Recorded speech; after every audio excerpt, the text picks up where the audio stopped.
잠깐요.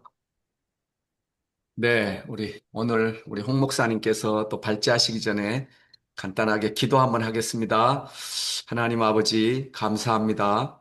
오늘도 또 월요일 날 저녁에 한 주간을 또 이렇게 새로 시작하는 주일을 지내고 음, 첫날을 맞이하여서 주님의 말씀을 사모하고 하나님을 뜨겁게 사랑했던 경건한 사람 키르케고의 작품을 함께 살피고자 합니다. 우리 하나님 피곤한 가운데서도 이 자리에 열심히 참여하는 귀한 가족들을 축복하여 주시고 이 귀한 분들이 이 키르케고의 고뇌의 작품들을 통하여 하나님을 뜨겁게 사랑할 수 있고 또 자신의 안전지대로부터 도약하여서 믿음의 세계로 들어가 하나님과 동행하는 아름다운 축복 있게 하옵소서. 하나님 오늘도 귀한 발제로 수고해 주시고 또 함께 작품을 설명하며 우리들을 쉬운 세계로 이끌어주는 귀한 분들을 축복합니다. 토론 시간도 적극적으로 참여하게 해주시고 인도해 주시며 오늘 함께하지 못한 종들을 기억해 주옵소서. 감사하며 예수님의 이름으로 기도하옵나이다. 아멘. 아멘. 네, 우리 박수로 환영하겠습니다. 네, 모두 환영합니다. 가능하면 얼굴들 보여주시고요. 예. 네, 이거 엄마 이거 그럼 엄마가 들어줘. 네, 목사 이렇게 시작하시면 되겠습니다. 내가 옮겨줘. 네, 엄마 빨리 시작하도록 하겠습니다. 빨리 가자. 죽음에 이르는 병이고요. 1849년작이고, 오빠랑 갈래? 너무 늦지? 화면에 나도 이제. 아마 보이실 것 같은데, 일부 진짜. 죽음에 이르는 병은 절망이다 하고 있고요. 죽음이 이르는 병이라는 사실은 절망이 이런 내용이다라는 거 우리가 봤고요. 그다음에 절망의 보편성, 이 죽음이 이르는 병, 절망이라는 것은 자기가 인식하지 못하는 사람도 많이 있지만 보편적이다. 보편적이다. 보편적인 질병이다. 몰라서 그렇지. 그 얘기를 했습니다. 자, 본격적으로 이 병의 여러 형태, 그래서 크게 두 가지로 의식되고 있느냐 하는 점을 문제 삼지 않고 고찰된 경우에 절망하고 자기 의식하고 있는 경우에 절망하고 두 개입니다. 그런데 의식 여부와 관계없는 절망이 있습니다. 그게 바로 유한성, 무한성이라는 규정 아래서의 절망이고 가능성, 필연성이라는 규정 아래서의 절망입니다. 그중에 오늘은 유한성, 무한성이라고 하는 규정에서 기인하는 절망의 형태를 함께 살피도록 하겠습니다. 오늘 이제 하는 내용은 유한, 유한무한에 관한 내용이 나오고 또 현실, 현존, 모방 이런 개념도 나오고 하여튼 재밌는 그런 개념들이 많이 나오고 제가 이제 조금 주안점을 두는 거는 이 키르케고르의 쭉 저술 또 그가 남긴 여러 가지 문장들을 보다 보니 현대와 이어지는 경우가 많고 특히 철학자들이라든지 신학자들의 족적을 남긴 부분들이 많아서 관련되는 부분을 조금 역추적하고 같이 한번 생각해보고 그런 작업을 하고 있고요. 내용 자체를 그렇게 막 심하게 요약을 해가지고 핵심 주제를 뭐 한다든가 핵심 단어들만 소개를 한다든가 하지 않고 지금 우리 시간은 문장들이 굉장히 심오하고 훌륭하기 때문에 가급적이면 문장들을 소개해서 미리 안 읽고 오시는 분들이 많죠. 뭐 저도 그러니까요. 그래서 안 읽고 오시는 분도 충분히 이 시간에 같이 좀 문장을 접할 수 있도록 그래서 조금 호기심을 가지고 더 다음에 또 읽고 하는 또 문해력도 좀 상승하고 또 이 고전 속에 있는 그 자체의 아름다움, 풍미를 우리가 좀 같이 느끼고자 하는 취지로 요약을 하고 있습니다. 이해해 주시기 바랍니다. 자, 오늘은 56페이지에서 71페이지까지 절망의 여러 형태 중 의식 여부와 무관한 절망에서 유한성과 무한성 규정에서의 절망을 다루도록 하겠습니다. 제가 각주를 달았어요. 의식 여부와 무관한 절망은 방금 말씀드린 대로 유한성, 무한성하고 가능성, 필연성의 이중 구조로 되어 있습니다.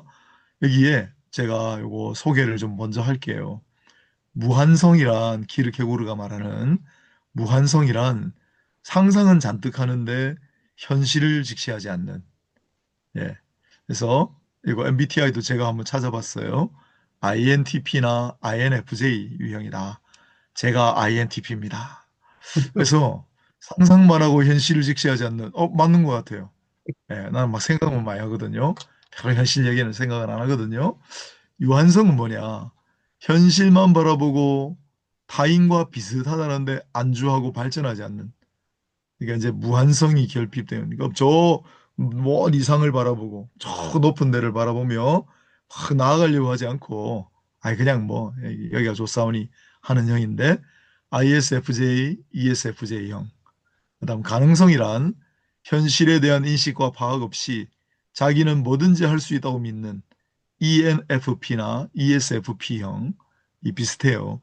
필연성은 일어난 일은 어쩔 수 없다는 식의 운명론적인 생각을 많이 하시는 분들 INFJ, ENFTJ 뭐 이런 식으로 제가 한번 찾아봤는데 자기하고 맞는 거 있으세요? 아무튼 무한성과 유한성, 가능성과 필연성 이런 어려운 단어를 써가지고요. 이걸 쉽게 누군가 해놨죠. 그래서 오늘 할 게 유한성, 무한성인데 무한성은 상상만 하고 현실을 별로 따지지 않는 유한성은 현실만 너무 지나치게 그래서 앞으로 나가려고 하지 않는 막 이상향을 보이지 않는 것을 향해 가려고 하지 않는 그런 성격이다라는 걸 한번 생각을 해보면 읽는 데 도움이 될 것 같아요. 자, 절망의 여러 형태는 종합으로서의 자기를 고찰함으로써 발견하는데 이 자기라는 말 우리 지난 시간에 다뤘죠. 그래서 이 자기는 무한성과 유한성으로 구성되어 있다. 종합은 하나의 관계고 자기 자신에게 관계하는 관계이며 이런 관계가 곧 자유다. 여기 이 말, 종합은 하나의 관계고 이 관계는 자기가 자기 자신에게 관계하는 관계며 이런 관계가 곧 자유다. 자유가 없으면 이런 관계 형성도 없는 거죠. 이 키르케고르의 유명한 문장, 정말 탁월한 문장, 제일 앞부분에 시작하는 내용이었죠. 우리가 또 다시 한번 바라봅니다. 여기 자기는 제가 왜 또 각주를 달아놨냐면 제가 한번 읽어볼게요. 그리스 철학 이래로 인간을 이성, 감성, 의지로 구분해 왔어요. 이게 그리스 철학, 아리스토텔레스, 플라톤 철학이 이 신학에도 원용이 되면서 이성 로고스, 감성 파토스, 의지 에토스로 해왔죠. 그런데 키르케고르는 이 중에 의지를 강조하는 것 같아요. 의지를 강조하죠. 뒤에 보면 의지가 강조됩니다. 그래서 키르케고르의 의지를 강조하기 때문에 키르케고르의 인간관은 조금 주의주의다라고 볼 수 있을 것 같아요. 전통적인 인간관과 달리 키르케고르의 자기는 자신을 자기 자신과 관계시키는 역동적 활동체라고 했는데 임규정 선생님, 전북대학 철학 교수, 키르케고르 전문가시죠. 그런데 관계가 중요합니다. 왜 중요하냐면 이 관계라는 개념이 본격적으로 신학, 철학에 들어온 게 20세기예요. 그죠? 마틴 부버라는 사람이 나와 너라는 책도 쓰고 그래서 또 천주교 측에서는 관계적 영성이란 말을 써요. 굉장히 중요하게 생각합니다. 관계적 영성. 그것도 칼 라너 같은 천주교 신학자들 통해 20세기 등장한 개념이고 그 다음에 위르겐 몰트만 현대 신학자인데 우리는 뭐 별로 이렇게 안 보려고 하지만 위르겐 몰트만이 삼위일체를 관계적 개념의 삼위일체론으로 발전을 시켜요. 그래서 위르겐 몰트만에 이르면 사회적 삼위일체론, 관계적 삼위일체론 개념이 본격화되는 것도 20세기예요. 그런데 키르케고르는 1849년에 썼는데 어떻게 해서 50년 내지 70년, 80년 먼저 이 관계의 개념을 이렇게 중요한 개념으로 부각을 시켰을까? 참 놀랍다라는 얘기를 말씀을 드립니다. 키르케고르의 자기는 관계적이에요. 또 키르케고르의 자기는 영혼과 육체, 유한과 무한, 가능과 필연의 종합으로 변증적이죠. 짝이 있죠. 정이 있고 반이 있고 이런 게 있죠. 그래서 이거 나중에도 좀 하겠습니다만, 키르케고르의 자기는 또한 읽어보면 자유와 상상, 공상이라고 번역을 해놨는데, 상상, 자유와 상상을 매개체로 자신과 관계해요. 그래서 자기가 자유 존재라는 사실은 결단을 전제해요. 그러므로 이 키르케고르의 핵심 개념들입니다. 관계, 자기, 종합인데 그걸 가능하게 하는 것들이 자유와 상상이고요. 그리고 결단이 있을 때 그런 일들이 일어나죠. 그래서 이런 키르케고르의 핵심 개념들을 제가 조금 정리를 해놨습니다. 이걸 통해서 좀 읽으면 가독성이 좀 이제 높아지지 않을까 생각을 합니다. 자, 여기 또 있습니다. 이런 관계가 곧 자유다. 자기란 곧 자유다. 자기란 곧 자유다. 정신이란 곧 자유다. 그래서 우리 불안의 개념할 때 먼저 앞서 못 보신 분들도 있는데 불안이라고 하는 개념을 정말 탁월한 분석을 했던 책이었는데 그 핵심은 불안은 자유의 현기증이다. 인간에게 자유를 주신 거기에 대한 대가, 부산물로 나오는 게 불안이라고 그랬죠. 그 다음에 자유는 가능성과 필연성이라고 하는 두 개의 규정 속에 들어있는 변증법적인 요소다. 가능성, 필연성. 아까 했죠. 그러나 원칙적으로 따진다면 절망은 역시 의식이라는 규정 하에서 고찰되어야 한다. 즉 절망이 의식되어 있느냐 아니냐가 곧 한 절망과 다른 한 절망 사이의 질적 차이다. 모든 절망이란 물론 의식적이다. 그러나 실제로는 원칙적으로는 절망은 의식되어야 되는 건데 그러나 실제로 절망 상태에 있는 사람도 과연 자기가 절망 상태에 있다는 것을 의식하고 있는 사람이 몇이나 될까? 그 얘기를 해요. 일반적으로 말해서 의식은 자기에 관한 결정적 규범이다. 의식이 많아질수록 자기도 많아진다. 의식이 증가할수록 의지가 증가하고 의지가 증가할수록 자기가 증가한다. 의지를 조금도 소유하지 않는 인간은 자기가 아니다. 반대로 의지를 많이 가질수록 그만큼 자기의식을 많이 가지는 법이다. 다시 돌아가면 지정의로 나누지 않습니까? 지정의로 나눴는데 키르케고르에 있어서의 중요한 것은 역시 의지입니다. 의지. 의지. 그래서 키르케고르의 신학도, 신앙도 전부 개인의 주관적인 체험, 주관, 직관이 중요하고요. 그래서 의지, 나중에 키르케고르는 실존주의의 아버지, 선구자가 되는데 결국 실존주의 나중에 발달하면 생의 철학하고 실존주의로 나아가는데 그 생의 철학이나 실존주의 핵심이 바로 삶의 의지잖아요. 그죠? 니체도 키르케고르 연결한다면 의지를 강조하죠. 그런 점에서 여러 가지로 참 파급력을 미쳤다라고 보고요. 하여튼 의지를 중요합니다. 자, 1번 가보겠습니다. 1번 유한성, 무한성을 해볼게요. 이제 자기란 유한성과 무한성의 의식적인 종합이고 이 종합은 자기 자신에게 관계하는 종합이다. 이 종합의 과제는 자기 자신이 되는 것이지만 그런 과제는 오직 하나님과 관계를 통해서만 수행된다. 우린 이 구절을 이제 알 수 있죠. 왜냐하면 진정한 자, 참된 자기는 하나님 앞에 선 단독자로서의 자기예요. 그 자기를 만나거나 그 자기와 일치하지 않기 때문에 그 일치하지 않는 한에서는 인간은 영원히 절망을 느낄 수밖에 없다라는 게 키르케고르의 주장이고요. 그래서 하나님과의 관계를 통해서만 참된 자기 자신이 되는 건데 이러한 종합의 과제는 참 어렵죠. 한편 자기 자신이 된다는 것은 곧 구체적이 된다는 것, 구체적인 것이 된다는 것을 의미한다. 추상적인 무언가가 되는 것을 의미하는 예를 들면 자기 자신이 된다라는 것을 인간이 되는 것이다라고 하지는 않는다는 거죠. 적어도 키르케고르에 있어서는 너무 추상적인 개념이잖아요, 인간은. 그러나 구체적이란 유한적인 것도 아니고 무한적인 존재도 아니에요. 구체적이어야 된다는 것은 유한과 무한의 종합이어야 하기 때문이죠. 이는 자기의 무한화 과정을 통해 자기 자신에게서 무한이 멀어짐과 동시에 유한화 과정을 통하여 무한이 자기 자신에게로 돌아오는 것에서 이루어져야만 한다. 그러니까 이 말도 어려운데 너무 자기 현실에 안주해서 저 보이지 않는 곳을 안 나가려고 하는 그렇게 해서 안 되고 무한을 향해 나아가는데 그러나 또 자기 자신에서 완전히 또 멀어져 버리면 안 되는 거죠. 그래서 두 개의 종합으로 이루어져야 한다. 만약 자기가 자기 자신이 되지 못하면 알건 모르건 결국 그 자기는 절망 상태에 있는 것이다. 그러나 자기는 자기가 현존하고 있는 각 순간순간에 생성되고 있다. 왜냐하면 가능성으로서의 자기는 현실적으로 현존하는 것이 아니라 오로지 현성되어야 할 것에 불과하기 때문이다. 현성이라는 잘 안 쓰는 한자말로 임충갑 쌤이 번역을 해놓으셨는데 현실적으로 완성되어가는 생성되어가는 그런 개념으로 쓰신 것 같아요.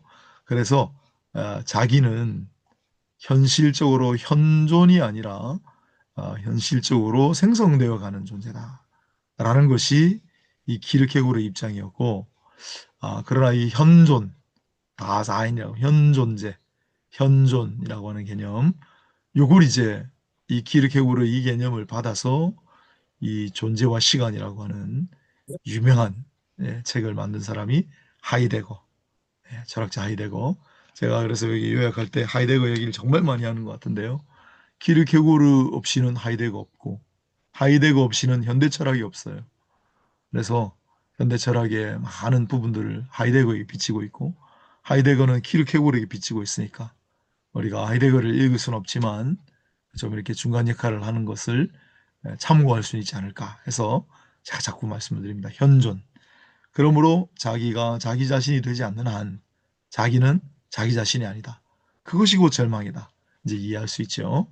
서론이고요. 자, 1번 무한성의 절망은 무엇인가? 무한성의 절망은 유한성의 결핍에 기인한다. 예. 자, 각주 해놨습니다. 이 유한과 무한의 관계는 키르케고르가 제일 먼저 다루는 것이 아니고요. 이게 우리 전통신학에서 굉장히 중요한 요소죠. 그래서 유한과 무한의 관계에 대해 어거스틴은 유한은 무한을 채울 수 없다. Finitum non possit capare infinitum. 유명한 말이죠. 종교개혁자 칼빈은 유한은 무한을 담을 수 없다. Finitum est non capax infinity. 칼빈은 유한은 무한을 담을 수 없다. 나중에 중세 말에 가면은 중세 말에 중세 신학을 정립한 토마스 아퀴나스도 내나 똑같은 말, 유한은 무한을 담을 수 없다 하고요.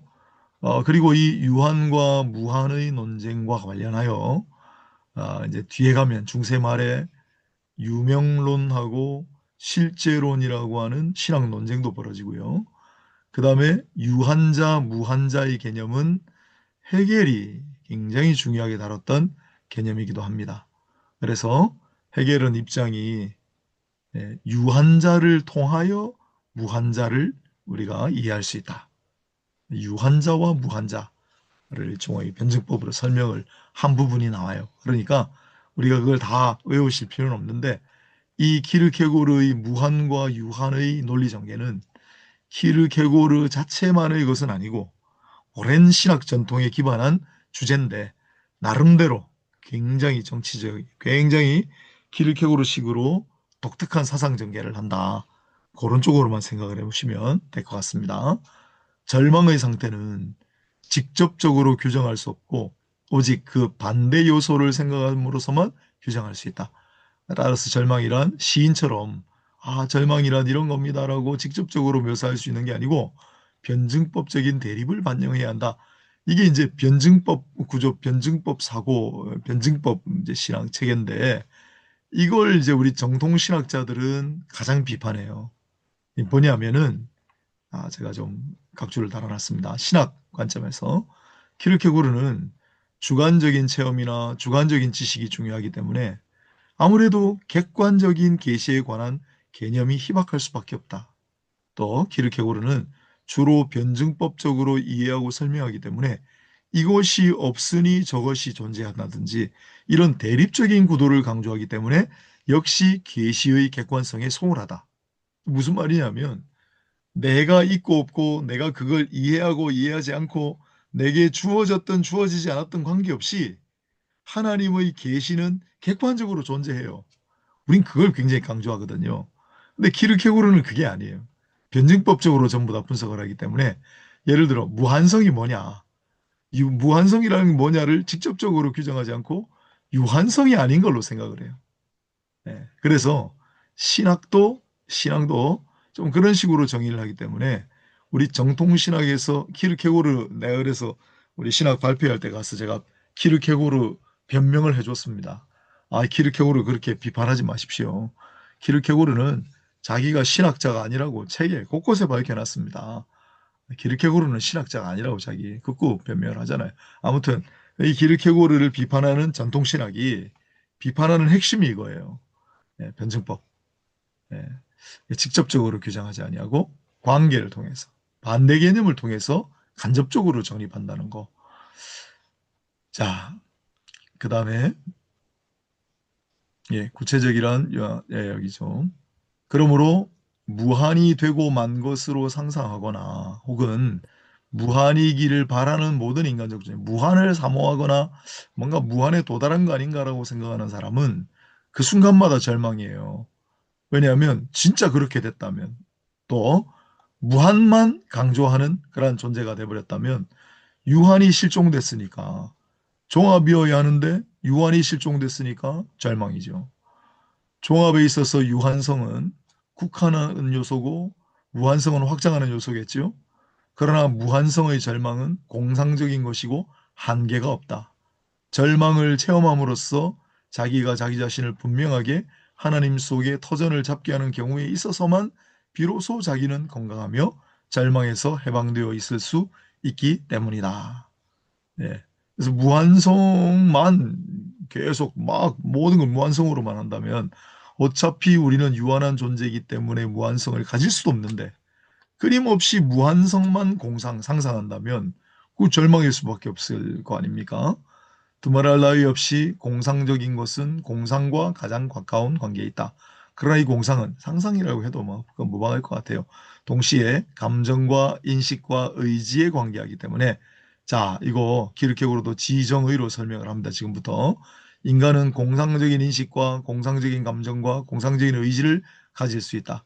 따라서 일반적으로 말하자면 공상은 무한화의 매개체다. 예, 그럴까요? 공상은 다른 모든 능력과 동격인 어떤 능력이 아니라 모든 능력의 전부에 해당하는 능력이다. 어떤 사람이 어떤 감정과 인식과 의지를 가지고 있느냐, 결국 그가 어떤 공상, 상상을 가지고 있느냐, 자신을 어느 정도로 반성하느냐에 달려있다. 상상은 무한화하는 반성이다. 피테 글을 인용을 해놨더라군요. 무한화하는 반성이다. 이 말도 키르케고르가 정립한 명제입니다. 상상은 무한화하는 반성이다. 예. 너무 현실에 집착해가지고 나는 이걸로만 충분해 하는 사람은 자신을 돌아보아 더 앞으로 나가야 되는 거죠. 무한을 향해서 달려나갈 수 있어야 되는 거죠. 그 얘기겠죠. 자기란 반성이다. 네, 자기란 반성이다. 공상이란 반성이고 자기의 가능성인 자기의 재현이다. 예, 상상은 반성이고 자기는 반성이고 따라서 자기는 상상을 통해 자기의 가능성을 자기를 재현한다. 이렇게 돼 있죠. 일반적으로 공상적인 것은 인간을 무한한 것 쪽으로 데려다가 지금 있는 자신에게서 멀리하게 함으로써 인간이 자신에게로 지금 여기에 자신에게로 되돌아오는 것을 방해하죠. 자, 하나씩 해볼게요. 첫째로 감정이 공상적인 것이 되면 자기란 더욱더 방산 흩어질 수밖에 없다. 이윽고 자기란 일종의 추상적인 감수성이 되어 비인간적인 어떤 것에 감정적으로 동정을 보인다. 그래서 인류, 아까 그랬잖아요. 예, 나는 누군가, 나는 인류다. 이런 식으로 되어버린다. 감정이 너무 상상에 치우치면 관절염 환자는 뭐냐면 막 다리가 쑤시고 어디가 어떻게 쑤시고 이렇게 얘기를 하지 않고 오늘 비가 올려나 봐. 내가 허리가 쑤시는 거 보니 이런 식으로 예, 추상해가지고 그런 식으로 이제 돼버린다는 거죠. 그런 비유를 들어놨습니다. 둘째로 인식이 공상적인 것이 되어버리면 인식이 높이 올라갈수록 인간 존재가 고양이 돼야 되는데 오히려 더욱 비인간적인 인식이 되고 자기는 이런 인식의 획득을 위해 낭비된다. 예, 인식이 공상적인 것이 되면 까마득한 높은 인식을 얻기 위해 오로지 그것만을 위해 자기가 그냥 그 안에서 소모되어 버린다는 거예요. 지나치게 공상화되면 인식이. 그래서 마치 피라미드를 만들 때 피라미드를 만드는 이름도 없이 묻혀져간 노역자 같이 자신이 이런 공상적인 인식의 획득을 위해 낭비되는 신세가 되고, 취주학이라는 걸 드러났던데, 취주학에 구별되지 않는 하나에 불과한 존재로 전락할 수밖에 없다. 의지가 공상적이 되면 자기는 더욱 방산되는데, 이때 의지는 추상적이 되는 만큼 구체적이지 못하다. 의지가 무한화되면 실제로는 당장 실현할 수 있는 극히 작은 부분으로 돌아가서 그만큼 자기 자신에 근접하는 부대 효과는 있어요. 의지가 무한히 상상화돼 버리면 아무리 의지가 막 그걸 해도 안 되잖아요. 그죠?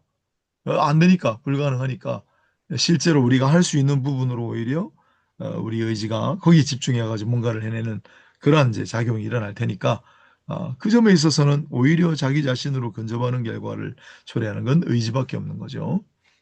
나아가 인식과 감정과 의지가 공상화되면 전체가 공상적이 되어버리는 수가 있다. 네, 이거를 제가 읽으면서 또 돈키호테를 생각했습니다. 요새 공상병 환자가 너무 많아가지고, 예, 여기에는 능동적인 형태와 수동적인 형태의 둘이 있지만 어느 경우든 책임은 그 사람의 자기에게만 존재한다. 이런 경우에 있어서 자기는 추상적인 무한화나 추상적인 고립화 속에서 공생적인 생존을 영위하는 것이지만은, 거기에는 항상 자기가 결핍되어 있고 자기는 자신의 자기로부터 더욱 더 멀리 떨어져 나갈 뿐이다. 자, 우리가 지금 하고 있는 것은 유한성이 결핍된 무한성으로 말미암는 절망입니다. 너무 이제 공중에 뜬 상태로 살아가는 거죠. 종교적인 분야에서도 그러하다. 하나님 관계는 무한화다. 하나님은 무한자시죠. 그러나 이 무한하는 사람을 공상적으로 황홀하게 하는 수가 있다. 하나님 앞에서 존재한다는 사실이 견디기 어렵다고 여기는 사람도 있겠지만 자기 자신에게로 돌아올 수 없을까 봐 그런 것이다. 이런 공상적인 종교가는 다음과 같이 말하리라. 하나님 앞에 섰을 때 다시는 자기 자신으로 돌아가지 못한다고 해도 황홀함을 느낄 수 있겠죠. 참새가 살아갈 수 있는 이유를 이해할 수 있다. 참새는 자기가 하나님 앞에 존재한다는 사실을 모르기 때문이다. 그런데 만약에 자기 자신이 하나님 앞에 존재한다고 해서 사실을 알고서도 발광하지 않거나 파멸되지 않을 수 있을까? 참새는 모르기 때문에 발광하거나 파멸되지 않는다. 근데 우리는 그걸 가끔씩 알잖아요. 그죠? 그런 경우에 어떻게 될 것인가. 그러나 이런 식으로 공상적이 되고 따라서 절망 상태에 빠져도 세속적인 사람으로 버젓이 훌륭하게 살아갈 수가 있다. 네, 이런 식으로 절망에 빠져 있는데도 불구하고 본인이 의식하든 의식하지 못하든 무한성으로 말미암는 절망 상태에 있는 사람들은 세속적으로는 그러나 얼마든지 훌륭한 직업을 갖고 결혼을 하고 자식을 놓고 존경받으며 잘 살 수 있대요. 그러면서도 한층 깊은 의미에서 자기가 결핍되어 있다는 사실을 알아차리지를 못해요. 그런데 세상은 이런 일을 가지고 야단법석하지 않아요. 야단법석은 불교 용어인데 문제시되지 않거나 위험하기 때문이다. 무슨 말이냐면 그런 건 몰라도 내가 내 자신을 지금 정확하게 알고 있는가. 그래서 내가 스스로 절망하고 있다는 사실을 내가 알고 있는 그런 거 세상에서는 중요하게 생각하지 않는다는 거예요. 또 오히려 그런 걸 굉장히 민감하게 여기는 사람은 세상에서 위험한 존재다. 그렇기 때문에 세상은 이런 일 가지고 전혀 신경도 쓰지 않는다.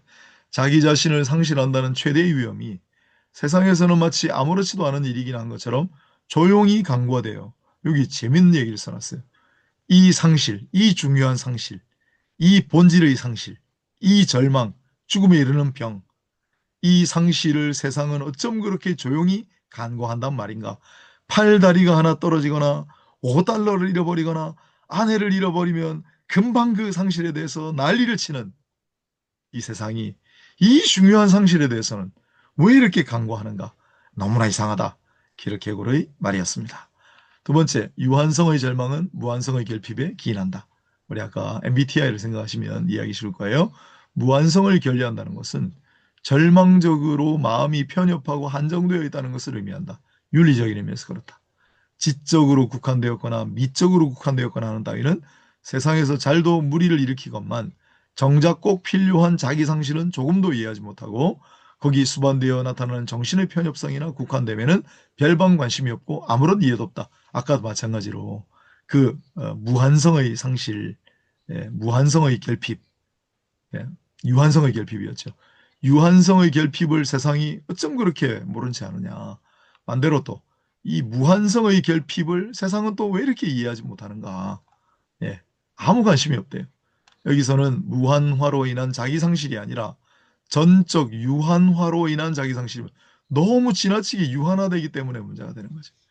하나의 자기로 존재하는 대신 많은 인원수 중의 하나, 즉 n분의 1로 하나의 사람으로 천편일률적인 하나의 반복으로 살아가고자 하는, 그래서 뭔가 무한을 향해 나아가야 하는, 그걸 잃어버린, 종합되지 않은 그런 상실로 말미암은 절망을 모르고 또 세상도 그게 관심이 없고, 절망적인 편협성이란 원천성의 결핍이다. 인간이 자기 원천성을 스스로 박탈하여 정신적인 의미에서 자기 자신을 거세한 상태다. 자기 자신을 정신적으로 거세한 상태. 정신적인 편협성, 원천성의 결핍이라고 합니다.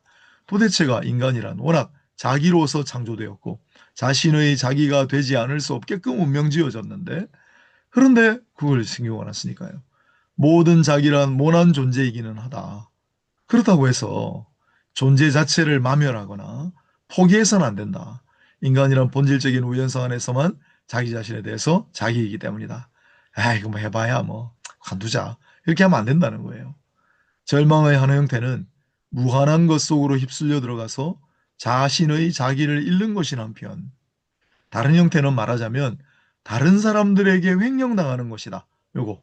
다른 사람들에게 횡령당하는 형태가 바로 두 번째, 유한성의 절망입니다. 다른 사람들에게 횡령당하는 상태. 자기 자신을 스스로 거세한 상태. 다른 사람들에게 횡령당하는 상태. n분의 1로 살아가는 것에 만족하는 천편일률적인 삶. 이런 것들을 가리킵니다. 이런 인간은 자기를 에워싸고 있는 사람들을 봄으로써 온갖 세속적인 사건에 관계함으로써 세상 일에 영특해짐으로써 자기 자신, 본연의 자기 자신, 자기의 이상, 말하자면 플라톤의 이상, 이데아 같은 자기 자신을 망각하고 감히 자기를 믿으려 하지 않고 자신으로 존재한다는 것은 지나친 모험이고 다른 이들과 같이 하는 것이 곧 모방하는 것이 군중 속의 하나가 되는 것이 훨씬 더 수월하고 보다 안전하다고 느끼며 살아가는 사람들. 자기가 이 상실, 절망의 병에 걸린지도 모르고 수월하고 안전하게 여기며 살아가는 사람들. 모험하지 않는 사람들입니다. 모방하며 살아가는 사람들. 그래서 모방이란 말이 나왔어요. 제가 참 너무 놀랍고 신기했는데 군중 속의 하나도 마찬가지인데요. 모방은 여기 제가 각주를 하나 달아놨습니다. 모방이 얼마나 중요한 개념인 줄 아세요? 모방은 현대 철학에서 정말 중요한 개념으로 등극을 했어요. 뭐냐면 장 보드리아르라는 철학자가 있는데 이분이 시뮬라크르하고 시뮬라시옹이라는 개념을 제시를 하거든요. 이게 어려운 것 같은데 어렵지 않아요. 이게 뭐냐면 실제 전쟁하고 컴퓨터 게임처럼 미사일을 발사하고 화면에서 폭탄이 터지고 똑같지 않냐는 거예요. 그래서 현대는 시뮬라크르와 시뮬라시옹의 구별이 없어졌다. 현실과 모방의 구별이 없어졌다. 이 모방을 굉장히 격상시켰죠. 또 자크 라캉은 인간은 타인의 욕망을 욕망한다. 모방한다. 모방. 욕망조차도 타인의 욕망을 모방하는 것이 자기 욕망이라는 거예요. 유명한 명제를 만들었어요. 그래서 20세기는 이 모방이라는 개념이 굉장히 중요해요. 이미테이션, 짝퉁. 이거 한번 진짜 생각해 볼, 우리 컴퓨터가 복사해가지고 만들어낸 수없이 많은 복제품들, 거기에 또 가치를 부여하고, 이게 모방인데, 이 키르케고르가 모방을 얘기를 해요. 다른 이들과 하는 것이 곧 모방하는 것이, 또 군중 속의 하나도, 군중 속의 고독이란 말을 한 사람도 데이비드 리스만이라고 하는 사회학자거든요. 제가 옛날에 사회학 공부할 때. 근데 그 데이비드 리스만이 군중 속의 고독이다라고 한 게 1950년이에요. 근데 이게 1849년이니까 군중 속의 하나, 그게 진짜 군중 속에서 고독감을 느끼는 거고, 자기는 많은 사람 중에 하나, 다른 사람들이 하는 것처럼 하니까 수월하고 안전하다고 얘기할지 모르지만 그게 병이라는 거예요. 거기서 병이 생긴다는 거예요. 그게 데이비드 리스만의 군중소의 고독인데 1950년에 나왔어요. 근데 정확하게 100년 전에 키르케고르가 군중소의 하나로 사는 거 그거 좋지 않아. 그거 병이야라고 진단을 하니까 참 너무 놀라운 거죠. 이런 형태의 절망을 세상에서는 거의 알아차리지 못하고 있다. 네, 여기 제가 데이비드 리스만 고독한 군중이라는 거 써놨습니다. 자, 1950년에 와서야 그 개념이 생기기 시작. 오히려 이런 식으로 자신을 상실한 자들이 세상에서는 흥정과 처신과 성공을 획득해 왔다. 그죠? 다른 사람들 하는 것처럼. 다른 사람들 어떻게 하는가 보고 그 사람들이 성공하는 것처럼 보이죠. 자신의 자기와 자신의 무한화 때문에 야기되는 곤란이나 장애는 없고 사돌처럼 마멸되고 화폐처럼 융통돼요. 닳고 닳았어요. 세상에서. 다른 사람들하고 비스무리하게 자꾸자꾸 아, 갈려서 세상에선 그런 사람이 절망하기는커녕 훌륭한 인간으로 추앙받기도 해요. 일반적으로 세상에서는 참으로 두려운 것에 관해서는 아무런 이해도 없습니다. 성경도 제가 밑에 각주 달아놨는데 예수님께서 이렇게 얘기하셨죠. 몸은 죽여도 영혼은 능히 죽이지 못하는 자들을 두려워하지 말고 오직 영혼을 지옥에서 멸하실 수 있는 자를 두려워하라. 예수님 말씀이고 히브리서 기자는 우리 하나님은 소멸하는 분이시라. 소멸하는 분이신 하나님을 두려워하라. 그런 얘기를 했는데 이런 거 지금 이해가 없죠. 세상은. 생활의 지장은커녕 수월하고 안락하게 하는 절망을 절망이라고 하겠습니까? 짓거리면 10번 후회하고 침묵하면 한 번 후회한다. 한 번 침묵하는 게 낫다는 거잖아요. 그런데 사실은 한 번 침묵하는 것이 나아 보이지만 이게 훨씬 더 두려운 일이다. 외부에는 별 흔적이 남지 않을지 몰라도 내부로 달려가 온갖 과실과 죄를 남기기 때문에 마찬가지로 세상은 모험을 가장 위험스러운 행동으로 간주해요. 모험을 하면 할수록 잃을 게 많기 때문이죠. 그러나 모험을 하지 않으면 전혀 뜻밖에도 가장 중요한 자기 자신을 속절없이 잃을 수 있다는 사실을 아무도 신경 쓰지 않아요. 모험을 해서 내가 실수를 저지르면 인생은 처벌을 통해 어쨌든 나를 돕습니다. 인생은. 우리 크리스찬들은 하나님은 또 그 모험 과정을 통해 실수하고 회개하고 나가면 어쨌든 나를 도우실 거 아니에요. 그런데 내가 전혀 모험을 하지 않으면 그땐 도대체 누가 나를 돕겠습니까? 모험을 하지 않고 모든 지상적 이득을 얻더라도 정작 참된 자신을 잃는다면 그게 무슨 소용이 있을까? 유한성의 절망이란 바로 이런 것이다. 사람은 이런 모양으로 절망하고 있으므로 그 사람은 오히려 훨씬 편리하고 칭찬받고 살지 모른다. 사실 세속이란 것이 그렇게 현 세대에 몸을 팔아버린 그런 사람들로 구성되어 있는 것이다. 현 세대에 몸을 팔아버린 자들, 자기 자신을 정신적으로 거세한 자들, 다른 사람들에게 횡령당한 사람. 표현이 너무 유려하죠. 설령 역사에 길이길이 이름을 남기는 존재라고 추앙받을지라도 그들 참된 자신이 될 수가 없죠. 절망 상태인 거죠. 다른 점에서는 자기적일지 몰라도 정신적인 의미에서는 일체를 걸어도 좋을 그런 자기, 곧 하나님 앞에서의 참된 자기를 소유하지 못하고 소유할 생각도 하지 않고 소유하고자 하는 마음으로도 나가지 않기 때문에 얼마나 절망적인 사람들인가라는 것이 이번 과의 내용이었습니다. 자, 이상으로 발제를 마치도록 하겠습니다. 감사합니다.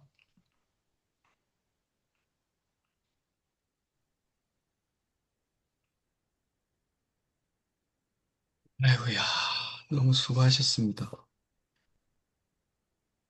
공중에 떠가지고 한참 구름 속을 거닐다가 내려온 것 같습니다.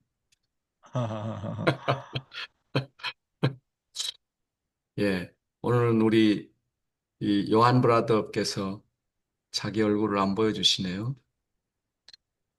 어, 우리 김선흥 브라더 얼굴도 좀 보여주시고요. 오늘 우리 장종수 형제는 오늘 출장을 가서 얼굴을 보여줄 수가 없다고 했습니다. 김선웅 목사님 반가워요. 조금 늦었습니다. 네, 네, 네, 감사합니다. 반갑습니다. 네, 안녕하세요. 네, 우리 장호 목사님 오늘 발제 들으시면서 또 좀 무슨 생각을 하셨는지 궁금합니다. 네, 좀 나눠줘. 워낙 잘 해주셔가지고 아, 그냥 선, 저야 뭐, 선무당이 사람 잡는다잖아요. 저야 뭐 이게 뭐 중이병을 가능하면 신앙적으로 해석을 하는 걸 좋아하다 보니까 또, 또 번역하려고 이제 그 편지를 어떻게 발견해가지고 또 번역을 하고 하다 보니 아 이게 킬케고르가 이 저자를 안티클리마코스 저자를 신학도로 생각하고 썼구나 이제 그런 거를 좀 발견하게 됐고요. 아 이제 그러면서 이제 느낀 거는 제 그냥 제 느낀 점을 말씀을 드리면 유한과 무한이라고 하는 이거를 그냥 너무 이렇게 추상적으로 생각하시면 좀 느낌이 안 올 것 같고 좀 구체화시켜서 좀 말씀을 드리면 여러 키르케고르 텍스트를 읽다 보니 저의 나름대로 좀 확신이 드는 게 하나가 있어서 그거를 좀 말씀을 드리면 그 무한을 생각하시면 저는 이게 거의 맞다고 생각을 하는데 키르케고르는 여기서 하나님의 형상을 생각했던 것 같습니다. 그러니까 요한의 세상 속에 있는 사람들이 하나님 앞에 서지 않으면 일종의 그 무한한 것이 무엇인지를 생각할 수가 없거든요. 그런데 크리스천이 된다는 건 하나님 앞에 서는 거고, 이 키리케오로 닉네임으로 얘기하면 항상 하나님 앞에 단독자가 따라다니거든요. 그러니까 그게 이제 사실 죽음의 이름명이 그걸 가장 잘 설명을 하고 있는데, 하나님 앞에 선다는 건 그 무한자 앞에 서는 거거든요. 그러니까 그 무한 앞에 섰을 때 사실은 가장 많이 드러나는 게 키리케고르는 죄성이 드러난다고 이야기를 하거든요. 그러니까 거기서 오는 그런 치명적인 어떤 절망을 인식하지 않는데 이게 과연 그 무한 앞에 선다는 그 절망이 뭔지를 이해할 수 없을 것 같고 이게 한편의 그 한 극단은 그 무한성을 한번 생각해 보시면 어떨까 이렇게 제안을 드리고요. 하나님 앞에 선다는 건 그 완전하신 그 무한자 앞에 서는 것이다.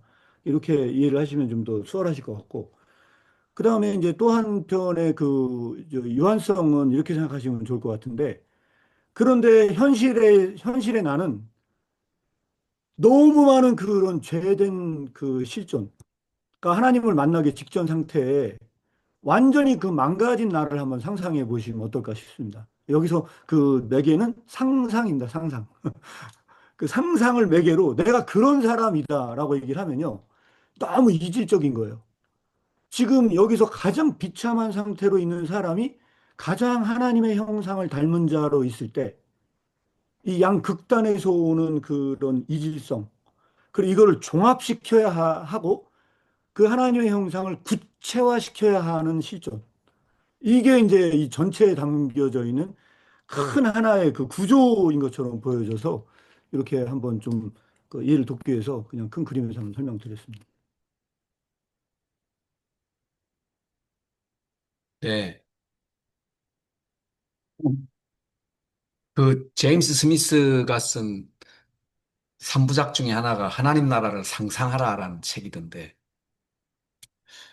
우리가 보통 신앙 세계에서 상상이라는 단어는 약간 명징성이 결여된 이를테면 계시 의존적 사색이라든지 이 말씀을 말씀 앞에 성령의 감동으로 쓰여진 말씀 앞에서 자신을 비춰본다든지 이런 개념들은 다 명징한 개념인데 물론 이제 영적인 것이기 때문에 그게 이제 성령의 도우심을 받는다든지 이런 용어들을 쓰는데 이제 상상이라는 용어는 사실은 뭐 약간 신앙인들에게는 이제 의문을 제기할 수 있는 용어라는 생각이 좀 들거든요.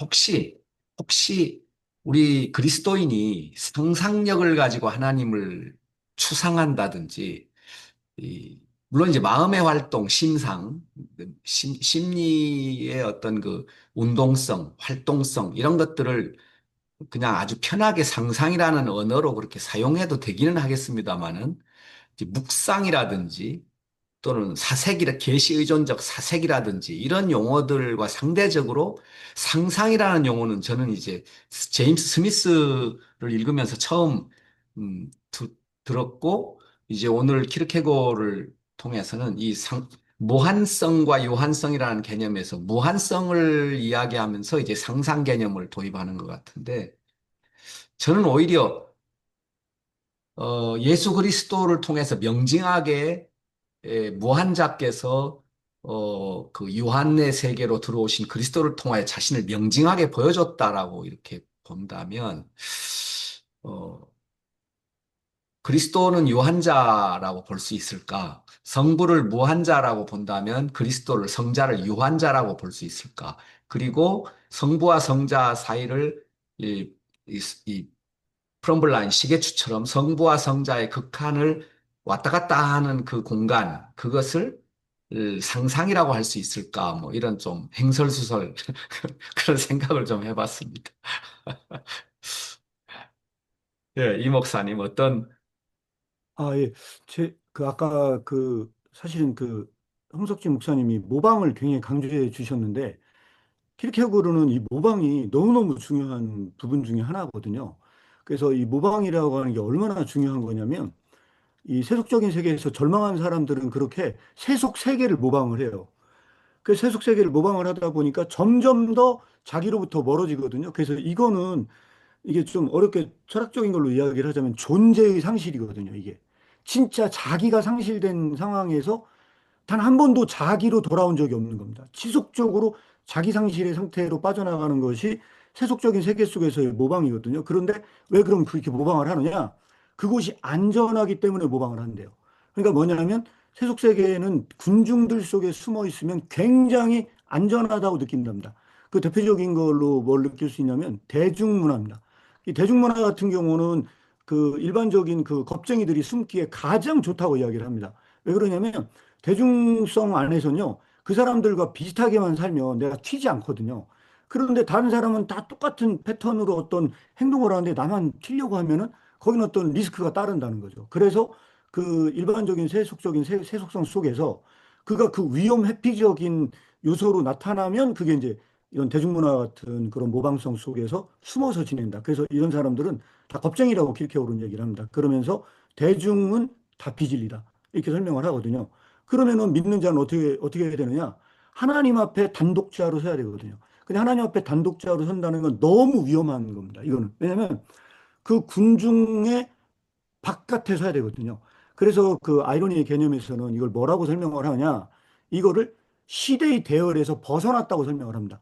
믿는 자가 된다는 건 그가 그 시대의 대열 속에 편성되는 게 아니고 하나님의 형상을 닮은 자가 하나님 앞에 선다는 건 그 시대의 대열에서 벗어납니다. 벗어나는 것은 그 리스크가 따르죠. 그 리스크가 따르는데 그게 결국은 뭐가 되느냐? 키르케고르는 그래서 아이러니를 강조하는데 아이러니스트가 될 수밖에 없는 그런 상황에 빠집니다. 여기서 그러면 키르케고르는 누구를 모방하라고 얘기를 하느냐? 이 사람이 궁극적으로 자기를 찾기 위해서 모방을 해야 될 존재는 딱 하나가 있다는 겁니다. 예수 그리스도입니다. 예수 그리스도를 본받는 것. 그래서 그분을 모방하는 삶을 사는 것. 이게 기독교 실존의 가장 중요한 본질이 되어야 된다는 거죠. 이게 바로 그래서 키르케고르는 가장 강조하는 게 여기서 제자도입니다. 이 제자도를 강조하는데 이게 이제 그 일반적인 어떤 그런 그와 달리 자기를 진짜 찾기 위해서 딱 하나의 유일한 길이 열려 있는데 그게 예수 그리스도의 욕망을 모방한다. 그래서 지라르가 쓴 책이 하나가 있습니다. 나는 사탄이 번개처럼 떨어진 것을 본다에서도 이 지라르도 똑같이 이 십계명의 그 마지막 계명은 실패했다고 이야기를 하거든요. 그러니까 내 이웃의 것을 탐하지 말라는 것은 그 모방 욕망을 금지한 것이다. 라고 설명을 합니다. 그 모방 욕망을 금지한 건데 십계명은 실패했다는 거죠. 그래서 그 신약은 다른 방법을 제시했는데 그 방법이 뭐냐면 이웃의 것을 탐하는 문제를 모방 욕망은 인간에서 제거할 수 없는 것이다. 이거는 그 모방 욕망을 가지고 예수 그리스도의 욕망을 욕망하라. 이 지라르는 그렇게 설명을 하거든요. 그런 관점에서 키르케고르와 지라르는 관점이 굉장히 유사한 부분들이 있다. 이렇게 말씀드릴 수 있을 것 같고요. 이런 점에서 아까 그 가정 목사님께서 말씀하신 그 예수 그리스도는 그러면 그 유한자적인 측면을 볼 수 있냐라고 하는 이 부분에 대해서는 그렇게도 볼 수 있을 것 같습니다. 왜 그러냐면 예수님은 그 무한성을 실제적으로 구체화시킨 모범이거든요. 이 세속적인 시간 안에서 그 무한한 하나님의 그 형상 자체를 이 시간 안에서 내재화시켜서 자기 것으로 살아낸 모범이기 때문에 그런 점에서 우리가 어떤 그 본받을 수 있는 그 존재로 설명할 수 있을 것 같습니다. 예, 그, 사실 n분의 1이 되는 게 비겁한 일이긴 한데, 세속 사회에서.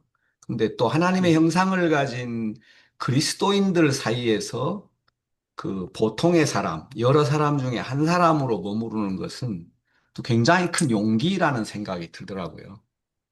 보통 그, 예수 믿는 사람들이 하나님의 형상이 회복되어져 가는 경건한 사람들 속에서 성령이 그 하나님의 형상을 가진 사람들을 역동하는 그 역동 속에 자신이 조용히 침묵하면서 그 n분의 1로 머물 수 있는 용기. 저는 이제 그것이 또 성찬하고 연결돼 있다. 자기를 희생하고 그 자기를 침묵 속에 놓아둘 수 있는 용기. 그래서 저는 이 오늘 공부는 구도자들에게 도전이 된다면 그 n분의 1은 이제 비겁함인데 또 그 성결한 사람들끼리 모여 있는 곳에서 n분의 1이 되는 것은 굉장히 큰 용기가 필요하지 않나. 자기 희생적 용기라고 할까? 또 성령의 운행하심을 이렇게 관찰하면서 전체 사람들 속에서 하나님의 형상이 어떻게 구체적으로 그 모자이크들이 이렇게 그림을 그려나가는지를 보는 그 보통 사람으로 자신을 이렇게 끌어내려서 가만히 있는 것. 이것은 또 엄청난 용기가 필요한 것 같더라고요. 그래서 n분의 1 얘기가 나와서 제가 그런 생각을 또 네. 좀 해봤습니다. 예, 맞습니다. 그래서 사실은요, 그 제가 추천을 드리는 책이 하나 있는데, 마음의 청결이라는 책이 있어요. 이게 이제 이 주민은과 가장 관련이 있는데, 270쪽과 271쪽이 지금 하는 이야기가 나오거든요. 근데 여기에서는 뭐라고 설명이 되어 있냐면, 이렇게 설명을 합니다. 그래서 하나님 앞에 선 사람은 군중에서 벗어난 상태로 있잖아요. 그래서 여기서는 설명을 이렇게 합니다. 영혼은 그를 놓아둡니다. 홀로 있어야 하고 행방불명으로 처리되어야 하는 것입니다. 그러니까 이렇게 하나님 앞에 선 사람은요, 군중 속에 없기 때문에 군중에서 찾으려고 하는 그 사람이 없어. 그래서 이 사람이 행방불명된 상태로 남는데 이 사람은 이제 대중들은 막 함성을 지르고 난리를 치거든요. 여기서 이제 그렇게 설명을 합니다. 영혼은 어떻게 하냐? 바람은 쭉정이를 이동시켜 다시 쌓아놓기 위해서만 날려버려요. 그러니까 그 바람이 이 쭉정이를 날려서 다 단독자로 만들듯이 대중을 모여놓은 그 대중들을 하나님께서는 다 날려버린다는 거예요. 날려버리는데 바람은 그 쭉정이를 이동시켜 다시 쌓아놓기 위해서만 날려버리지만 영혼은 각 사람을 분리하여 각자가 무한한 짐을 지게 함으로써 그를 무겁게 하여 대중을 해산시킨다는 거예요. 그래서 이 대중 속에서는 하나님을 만날 수 없기 때문에 그 이 바람의 쭉정이를 날려버리듯이 하나님께서는 그렇게 대중 속의 개인들을 다 날려버려요. 각각의 하나님 앞에서 단독자로 설 수 있도록 영어는 그 작업부터 한다는 겁니다. 왜? 이때만 진짜 그 자신의 셀프가 세워지기 때문에 그러니까 이런 관점에서 이 본문에 나와 있는 이거를 이해를 해야 될 필요가 있는데 이게 이제 일종의 무한자 앞에 설 때거든요. 그래서 이 너무 무한자 앞에 서면은 마치 자기와 가장 멀리 있는 것처럼 느껴지거든요. 그래서 이런 변육법적 운동을 설명하려고 하다 보니 이 죽음의 이르는 굉장히 어렵습니다. 음, 네, 감사합니다. 어쨌든 여전히 구름 속에서 지금 한참 왔다 갔다 하고 있는 거. 예, 또 말씀하시죠. 여기 오늘 얼굴 보여주시는 분이 몇 분 안 보이셔가지고, 여기 그래도 얼굴 보여주시는 분들 중심으로 대화를 하고, 또 혹시 들으시다가 또 좀 말씀하고 싶으면 얼굴을 보여주시면 좋겠습니다. 홍 목사님, 혹시 금방 좀 들으시면서 뭐 좀 또 따로 정리한 게 있으신가요? 예, 뭐 오늘은 그 정도. 예, 우리 집에 식구가 말 너무 많이 하지 말라고 그래가지고, 아, 네, 예, 발제도 발제도 잔뜩 하는데 뒤에는 예. 가급적이면 이야기하지 말래요. 그래서 네, 사모님이 여기 계신 거. 네, 우리 현경 선생님, 예, 오늘 또 말씀 한번 해보시죠. 네.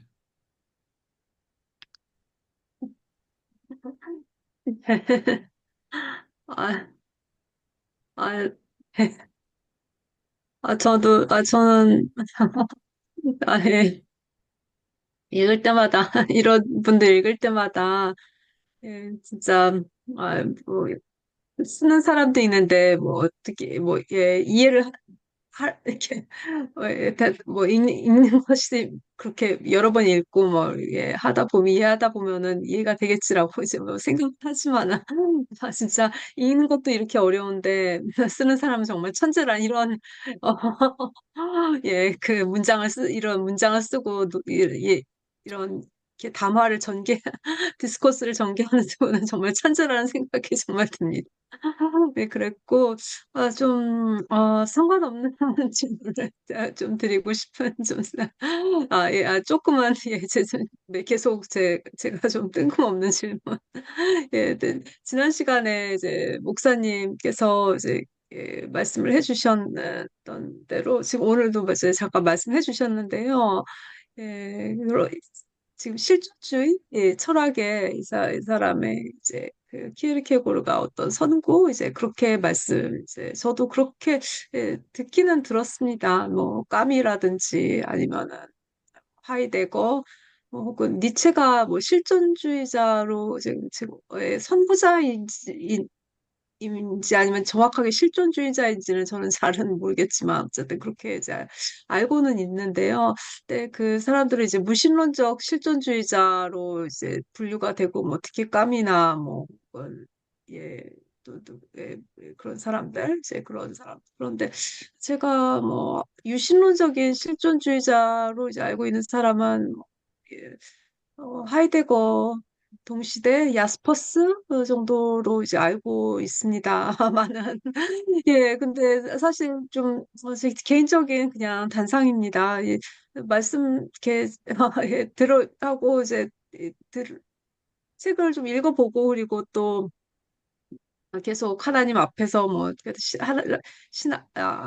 단독자 신 앞에서 단독자 이런 말을 이제 듣고 이제 이러면서 이제 그 사람들이 이제 그 어떤 이렇게 취해간 것 그런 일종의 뭐 자기 이렇게 사상을 위해서 뭐 전유한 것이라고 해야 되나요? 이제 이런 것들이 어떤 사람은 무신론적 실존자로 기결이 되고 또 어떤 사람은 유신론적인 실존자로 이제 기결이 되는 도대체 그것이 또 어디서 이렇게 갈라졌는지 예, 좀 사실은 그냥 좀 궁금한 네, 좀 생각이 좀 들었습니다. 말씀하신 지금 크리스찬의 입장에서 보면은 굉장히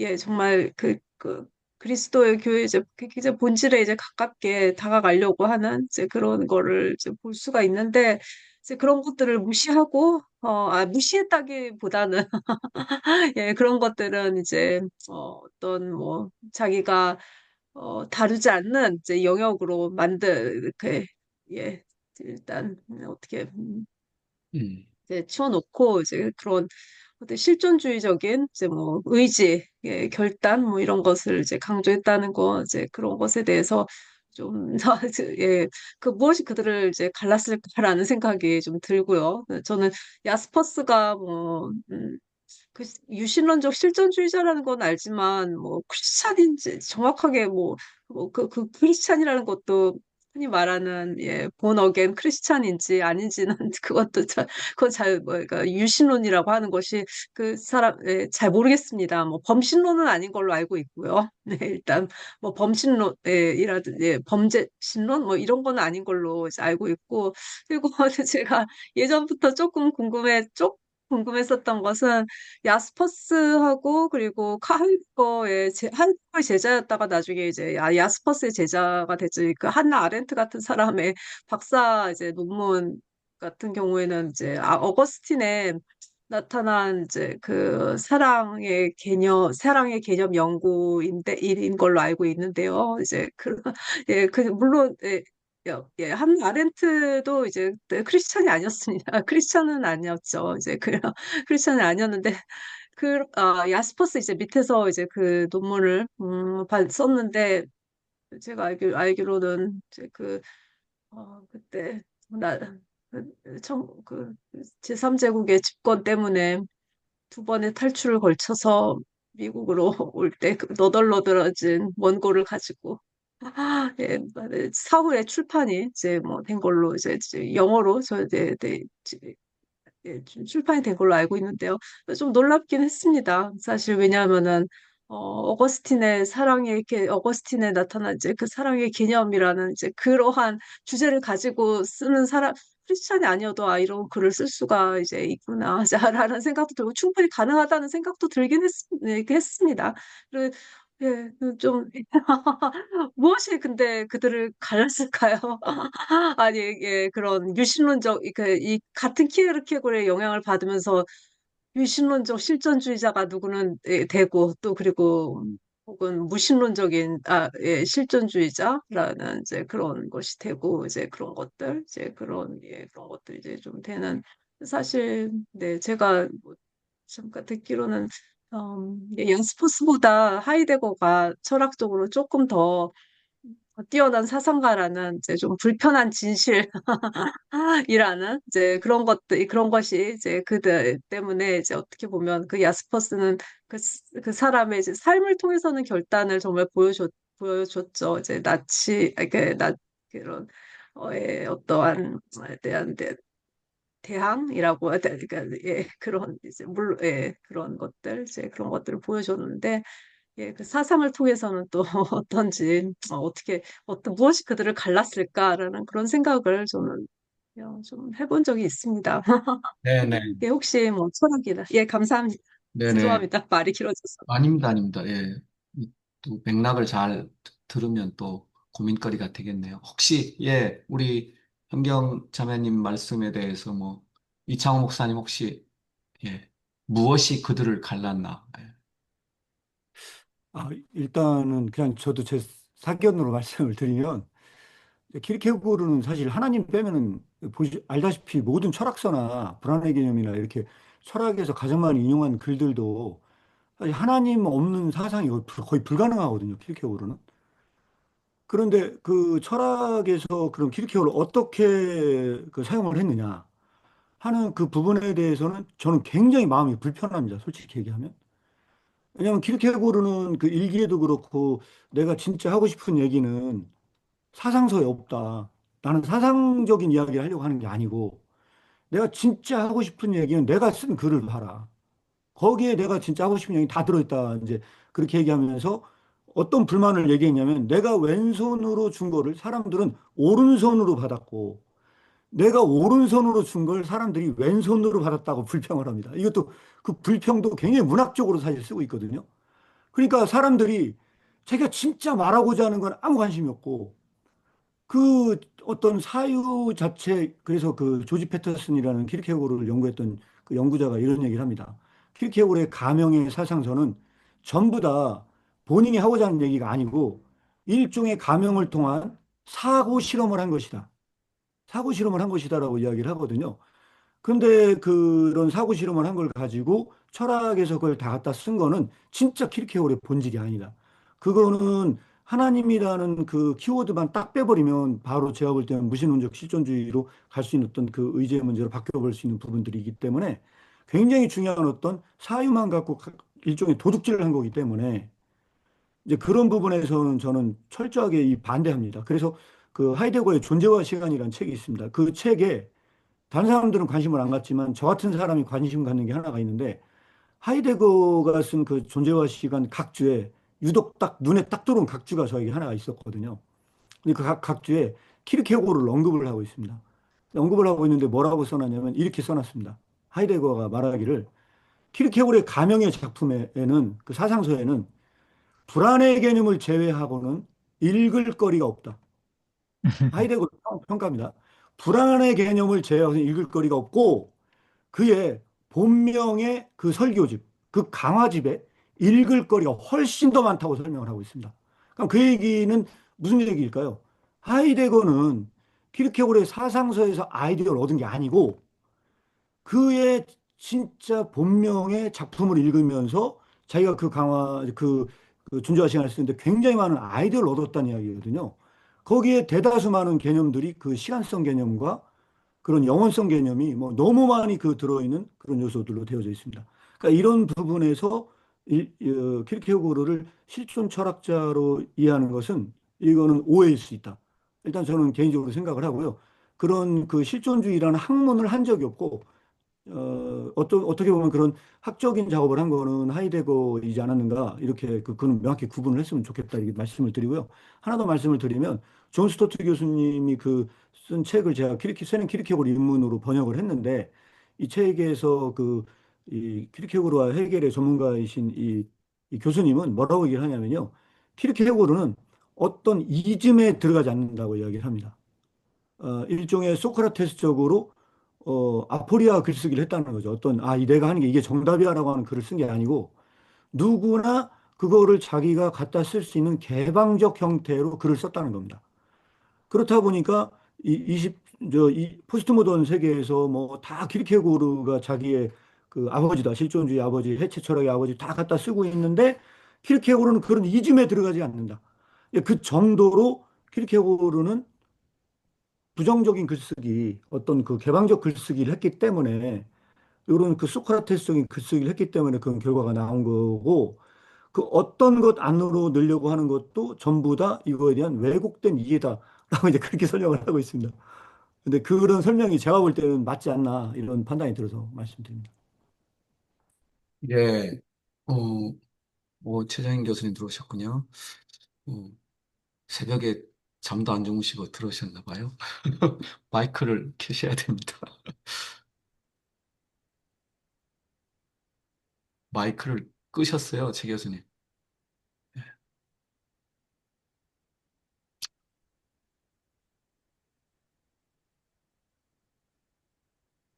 네, 무엇이 그들을 갈랐을까라는 질문에 대한 의문 또는 고민에 대한 답변이 됐는지는 모르겠습니다.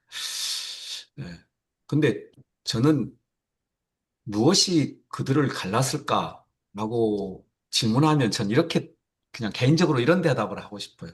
그러니까 무한과 유한을 스럼블라인 이렇게 왔다 갔다 할 수 있는 은총을 받은 사람들은 그 포인트가 지평이 이렇게 두 개가 융합이 돼 있기 때문에 그 사이에서 실존 신앙을 가지고 하나님 앞에 단독자로 자기를 바라보기도 하고 타자를 바라보기도 하고 또 타자로부터 탈출하기도 하고 자기로부터 탈출을 해도 이게 착지점이 있기 때문에 예, 이런 신앙적 사유가 가능한데 예, 착지점이 없는 무한과 유한 사이를 왔다 갔다 할 수 없는 입장에 있는 소위 계시의 은총을 받지 못한 사람들 입장에서는 변증법적 전개를 통해서 신을 상상하고 신을 추상하는 개념들로 전개할 수밖에 없고 그걸 또 신을 믿지 않기 때문에 신의 은총을 모르기 때문에 신이라는 언어를 써서 자기 생각을 설명할 수 없는 한계를 가지고 있지 않을까. 그러니까 무엇이 그런 진술을, 그런 철학 또는 신앙, 이런 언어적 그 설명들을 가를까라고 할 때, 예를 들어서 한나 아렌트가 그 최근에 나온 한나 아렌트의 책 중에 이제 신앙적 개념을 이렇게 아주 잘 설명해 놓은 그 책이 있는데, 한나 아렌트가 신앙인이었는가? 아니면 부도자였는가?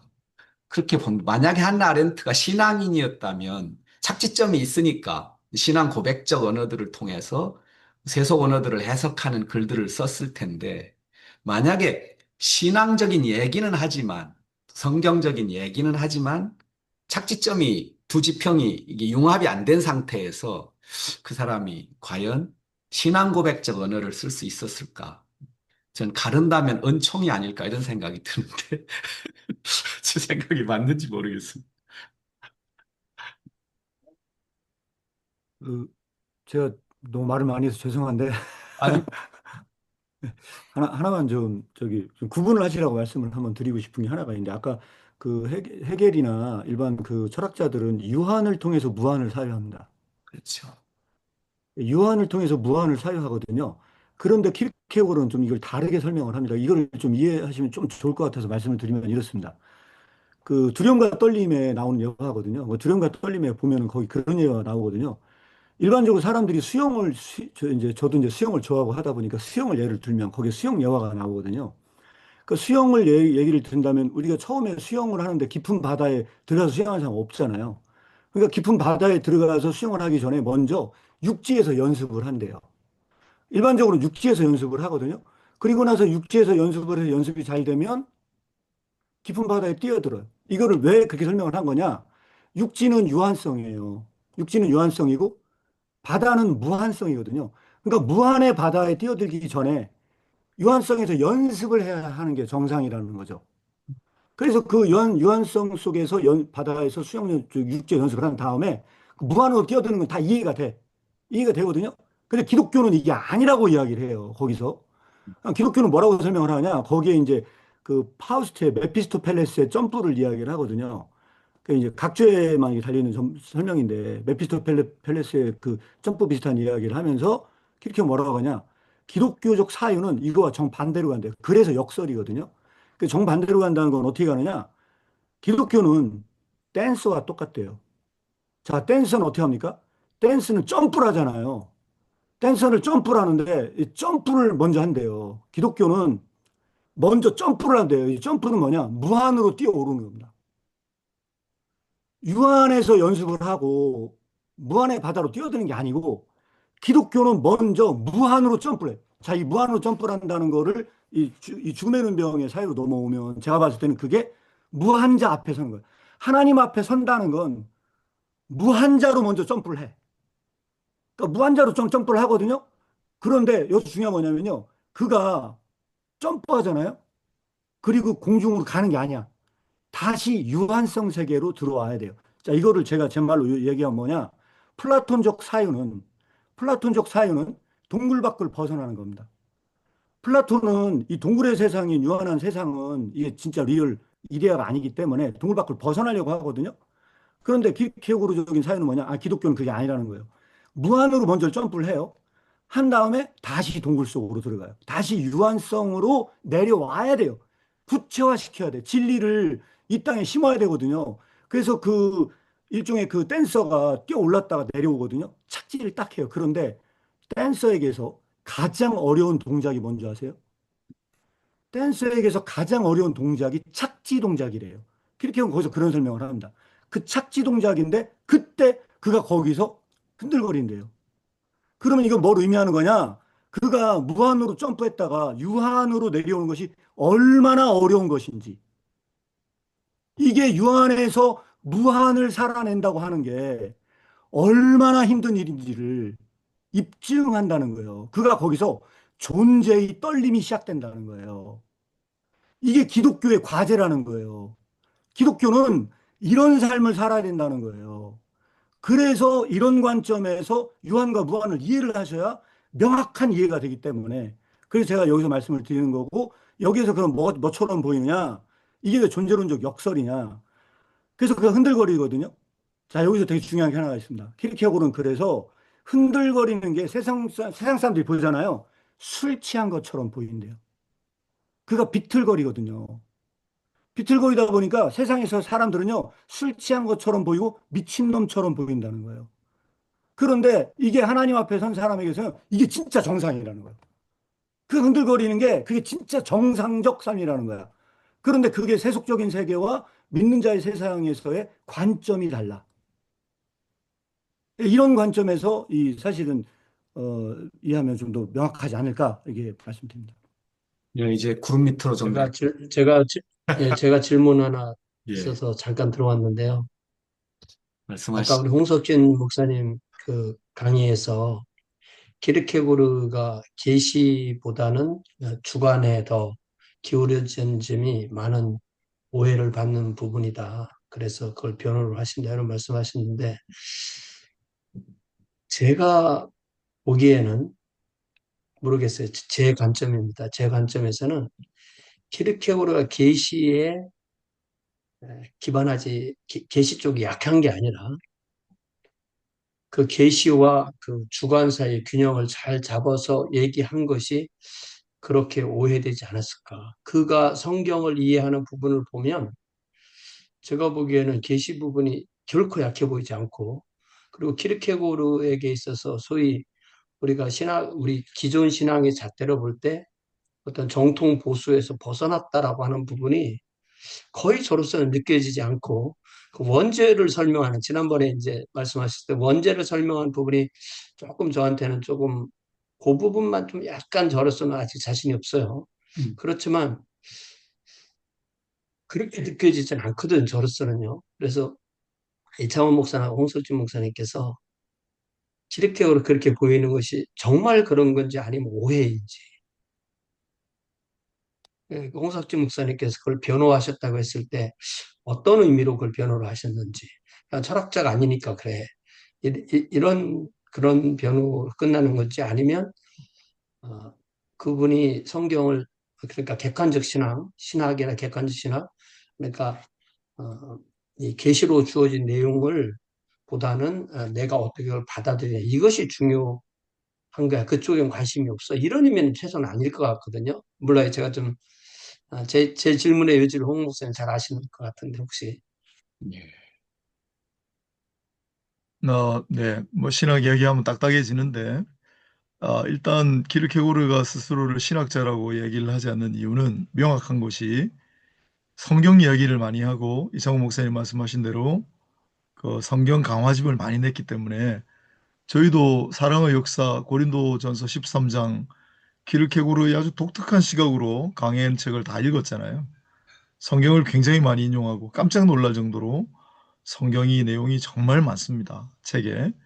그래서 키르케고르가 계시를 부정한다라고 하면 그건 말은 안 되고, 그러나 아무래도 우리 전통 신학이 이해하는 계시하고는 조금 그런 걸 차용하는 거는 조금 덜하고, 그 다음에 기존 전통 신학의 뭐 삼위일체론이라든지 원죄론이라든지 속죄론이라든지 하여튼 그런 전통 신학적인 개념들이 사실 키르케고르의 저술에서는 잘 안 나타나요.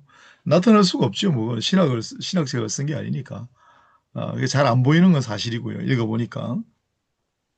그 다음에 성경을 좀 독특하게 해석하는 부분은 분명히 있고, 그 다음에 그 키르케고르의 신학 부분에 대해서는 제가 이제 변호를 한다는 게 무슨 말이냐면, 그 키르케고르의 연구서들이 꽤 많이 나와 있어요. 거기 보면은 거의 이제 우리 전통 신학계에서 쓴 책은 키르케고르를 많이 비판을 해놨어요. 키르케고르의 신학이 어떠고 저쩌고, 키르케고르의 신학은 이 부분이 잘못이고. 근데 그거를 변호한다는 거예요. 이분은 자기가 신학자로서 신학책을 쓴 게 아닌데 그 왜 전통 신학자들이 자기들이 가지고 있는 신학적인 그 딱 안경을 가지고 키르케고르를 그렇게 분석하고 비평해버리면 어떡하냐. 본인 신학자로서 신학책 쓴 게 아니라고 그렇게 얘기를 하는데 그건 감안해야 된다는 측에서 제가 키르케고르를 변호한다고 얘기를 하는 건데, 사실은 감안한다는 뭐 의미와 오해했다는 거라고 좀 다른 개념인 것 같거든요, 저로서는요. 그러니까 쉽게 뭐 말하면 네. 키르케고르를 아주 우리 쉬운 언어로 이단이야 읽지 마, 이런 식의 운동이 있거든요.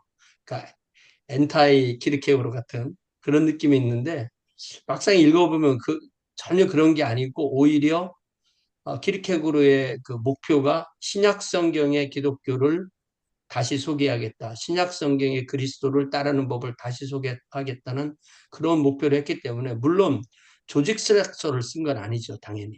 그렇지만 그가 강조하는 부분이 가장 우리를 그리스도인다운 삶으로 제시하겠다는 키르케고르 버전의 그런 글들을 써낸 걸로 기억을 할 때, 우리가 어, 상당 부분이 이게 그 기존 기득권에서의 그 밀어냄, 좀 불편함, 이런 표현이 아닌가 저는 느껴지는 거거든요. 이창호 목사님 어떻게 생각하세요? 이 키르케 그 철학의 부스러기가 정확하게 계시에 대한 책이거든요. 철학의 부스러기는 처음부터 끝까지 이 기독교적 계시에 대한 일종의 어떤 그 논의고 진리는 오직 그 계시로만 주어진다는 이야기를 하려고 사실 그 책을 쓴 거거든요. 어떻게 보면.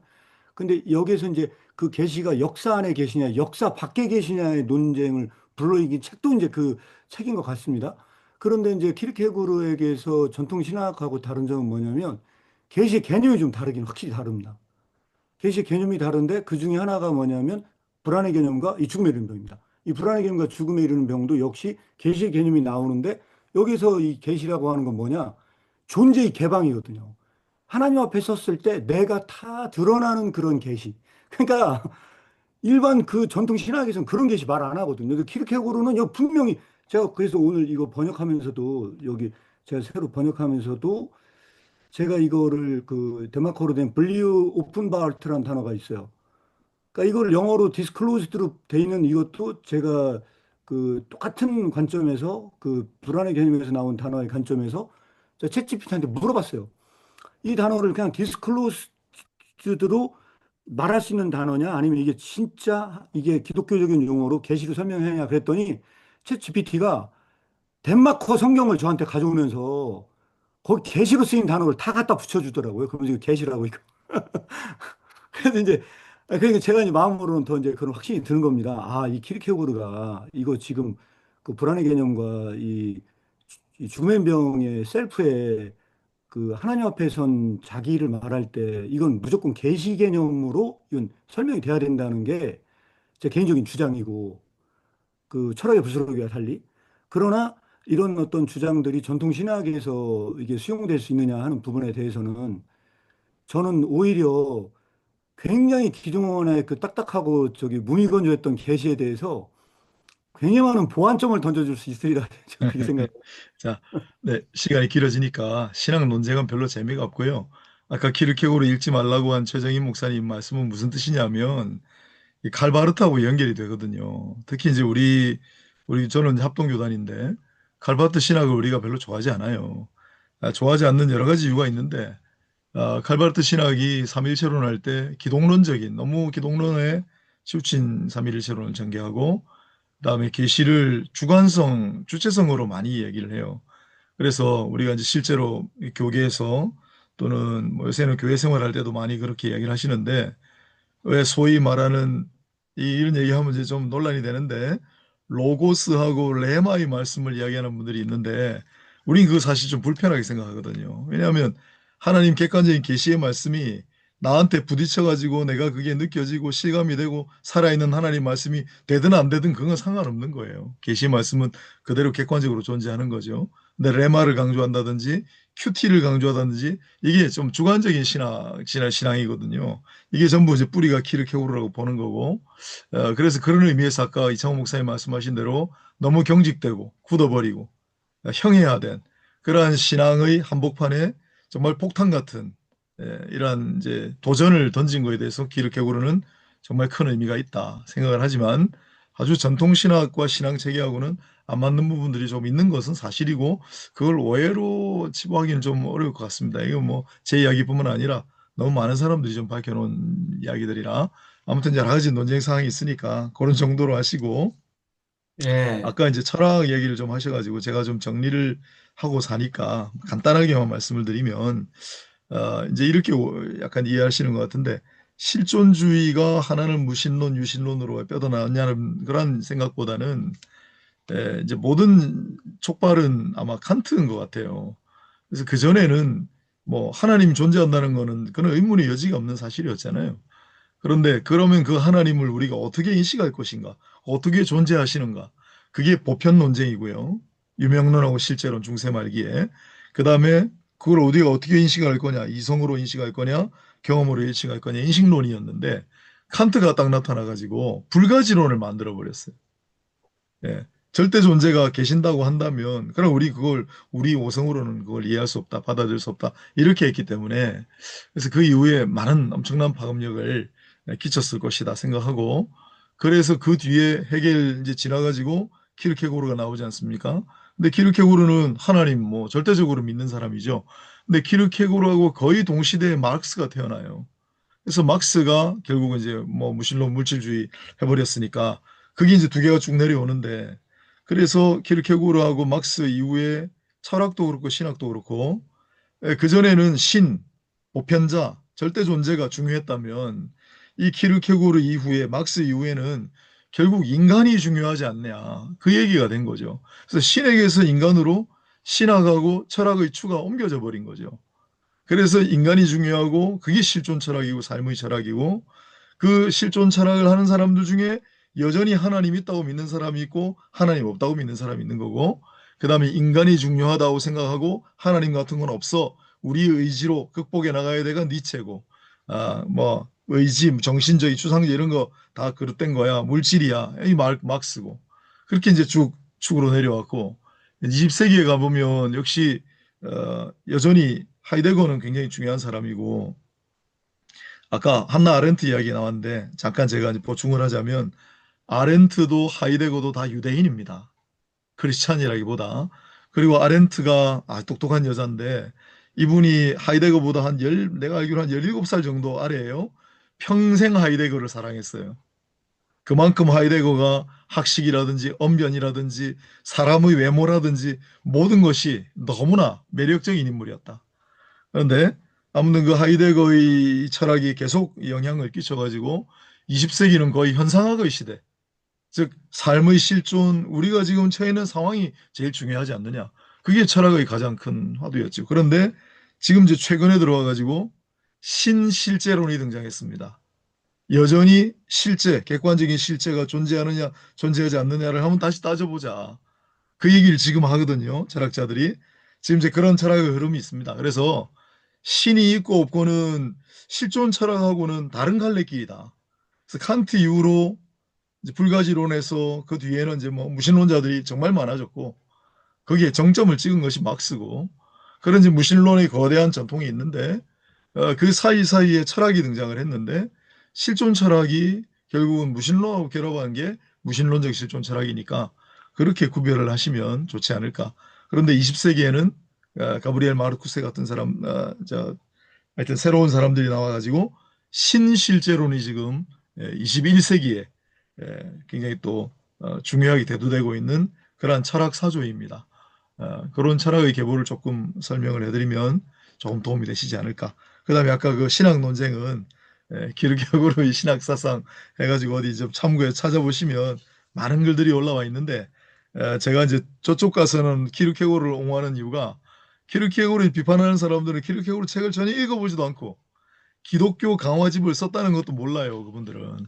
그래 내가 가서 이야기를 하는 거고 또 너무도 키르케고르를 숭상하는 사람들은 이게 뭐 전적으로 우리 신앙하고 다 맞지는 않다고 내가 중간에서 이제 회색 분자 노릇을 하는 거죠, 지금. 박쥐 노릇을 하는 거죠. 네, 그렇게 하고 있습니다. 네. 예, 뭐 정리 잘 해주셔서 감사드리고요. 또 이게 이제 계속 고민하고 연구하는 어떤 동기부여가 되지 않을까 싶습니다. 시간이 많이 갔는데 그래도 참여하신 우리 김선웅 목사님 오늘 좀 들으면서 좀 뭐, 예, 족보도 되게 중요한 것 같은데 예, 철학의 족보라든 신학의 계보도 되게 중요한 것 같아요. 이게 어떻게 합종 연행하고 이렇게 했는지 이런 걸 아는 거 우리 홍 목사님 참 잘 정리해 주셔서 감사한데요. 김 목사님 오늘 뭐 혹시 무슨 생각하셨습니까? 네, 뭐 이런 모임 자체가 있다라고 하는 것이 정말 너무 감사하고요. 사실은 제가 뭐 신학교를 다니면서도 공부를 열심히 하거나 그러지 않았고 철학 공부도 사실은 그렇게 열심히 하지를 않아서 이렇게 키르케고르 책을 같이 읽고 또 홍 목사님의 그런 어떤 철학적인 그런 정리를 듣고 하는 것도 굉장히 유익하고 감사하고요. 또 아까 이창호 목사님이 설명해 주신 것처럼 그 무한과 유한, 유한과 무한을 이렇게 잘 설명을 해 주셔가지고 사실은 그 하나님과의 관계에 있어서에 대한 부분 그리고 그 양극단을 종합하고 유한과 무한을 구체화시켜야 하는 것이 이제 우리의 과제다라고 하는 부분에 있어서 상당히 동감이 되면서 또 한 가지는 이제 제가 이번 6월 말에 이제 그 피정을 다시 한번 가게 되거든요. 그러니까 늘 이제 저도 그 하나님 앞에 단독자로 선다는 것, 그리고 또 목회자이면서 또 목회자이기 전에 신앙인으로서 늘 부족함을 많이 느끼고 하면서도 오늘 이 모임을 통해서도 느끼게 된 것이 내가 그 하나님을 믿고 살아간다라고 하는 것이 저 얼마나 귀하고 감사한 것인지를 다시 한번 이렇게 깨달을 수 있는 그런 시간이었다라고 하는 것이 어, 좀 도움이 많이 되었던 것 같습니다. 네, 네, 감사합니다. 그렇습니다. 예, 혹시 우리 양은주 목사님? 예. 네, 저는 사실 너무 무식해가지고 할 말이 없는데요. 제가 할 그런데 너무, 말을 너무, 하시면 안 되는데. 들리세요? 예, 들리세요? 네. 네. 네. 제가 너무, 저는 사실 이창우 목사님도 처음 뵙고, 제가 유명하신 분 같은데 제가 이름도 모르고, 근데 이렇게 참석할 수 있는 게 너무 행운인 것 같고요. 흥미진진하고 재밌습니다. 음, 제가 우리 아들이 책을 보내줬는데, 세 권을 보내줬는데, 그 중에 저도 몰랐는데, 이게 지금 이창우 목사님 역저 매일 묵상 기도를 보내왔더라고요.